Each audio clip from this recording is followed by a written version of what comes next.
Uy, parang ito yung magaling mag-Arabic. Sir, di ba kayo yung nasa Facebook, yung magaling mag-Arabic? Yung tuturo ng Arabic? Yes po. Pwede ba bigyan nyo ako ng sample kung ilang percent kayo mag-Arabic? Kasi napapansin ko talagang bihasa kayo mag-Arabic. Nag-aaral po ba kayo? Opo, nag-aaral ako ng Arabic sa Medina University for 2 years. And I studied Hasawi accent for 6 months. Ilang percent po kayo kung gaano kayo galing mag-Arabic? Nasa mga 60%.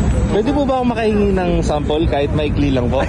Ngayon na ba nakakaya? Opo, pasensya na po. السلام عليكم مساكم الله بالخير. معكم يوسف مدرس اللغة العربية العامية تبع اللهجة السعودية ومقيم في الرياض الحالي والحمد لله يعني الحين استمتعت في السعودية وصراحة يا جماعة الخير زي ما تشوفون الوضع الحين الجو معتدل مو بارد مو بحار يعني الجو معتدل ما شاء الله تبارك الله.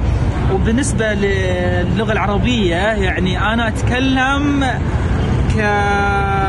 يعني زي 60% نسبة يعني مو زي السعوديين يعني يتكلمون عربي زين مو زي البعض يعني مواليد السعودية. بس أنا تعلمت اللغة العربية 2 سنين ودرست اللهجة الحساوية 6 شهور بس يعني ما قعدت في الحسا طويل عرفت شلون. فعشان كذا لهجتي لغتي العربية مو يعني حيل مرة يعني مضبوط بس الحمد لله يعني اتكلم زي السعوديين بس كذا. السلام عليكم. Hala, 60% pala yun.